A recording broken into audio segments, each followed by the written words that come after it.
अस्सलामुअलैकुम भाई जी, मेरा नाम रज़िया है। ਤੁਹਾਡੀ ਤਰਫੋਂ ਮੈਨੂੰ 10,000 ਰੁਪਇਆ ਆਇਆ ਤੇ ਅੱਖਾਂ ਤੇ ਮੈਨੂੰ ਨਜ਼ਰ ਨਹੀਂ ਆਉਂਦਾ, ਮੇਰੇ ਬੱਚੇ ਨੂੰ ਵੀ ਨਹੀਂ ਆਉਂਦਾ ਹੈਗਾ। ਤੰਦਰੁਸਤੀ ਦੇਵੇ ਅੱਲਾ, ਤੁਹਾਨੂੰ ਸਿਹਤ ਦੇਵੇ ਅੱਲਾ, ਤੁਹਾਨੂੰ ਇੰਨਾ ਕੁ ਦੇਵੇ ਤੁਸੀਂ ਥੁੜ ਕੇ ਨਾ ਬਵੋ। ਅੱਲਾ ਤੁਹਾਡੇ ਬੱਚਿਆਂ ਦੀ ਤੰਦਰੁਸਤੀ ਦੇਵੇ, ਤੁਹਾਡੀ ਬੀਵੀ ਦੀ ਤੰਦਰੁਸਤੀ ਦੇਵੇ, ਤੁਹਾਡੇ ਮਾਂ ਬਾਪ ਦੀ ਤੰਦਰੁਸਤੀ ਦੇਵੇ। ਅੱਲਾ ਤੁਹਾਨੂੰ ਹੱਜ ਕਰਾਵੇ ਤੇ ਅੱਲਾ ਤੁਹਾਨੂੰ ਇੰਨਾ ਕੁ ਦੇਵੇ, ਥੁੜ ਕੇ ਨਾ ਬਵੋ।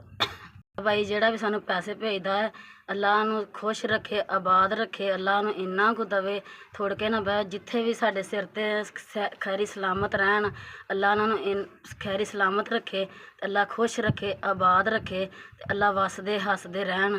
ਅੱਲਾ ਉਹਨਾਂ ਦੀ ਮਾਂ ਬਾਪ ਦੀ ਤੰਦਰੁਸਤੀ ਦੇਵੇ, ਅੱਲਾ ਉਹਨਾਂ ਨੂੰ ਹੱਜ ਕਰਾਵੇ ਤੇ ਅੱਲਾ ਉਹਨਾਂ ਦੇ ਭੈਣ ਭਰਾਵਾਂ ਦੀ ਤੰਦਰੁਸਤੀ ਦੇਵੇ, ਬੱਚਿਆਂ ਦੀ ਤੰਦਰੁਸਤੀ ਦੇਵੇ। ਅੱਲਾ ਤੁਹਾਡੀ ਤੰਦਰੁਸਤੀ ਦੇਵੇ।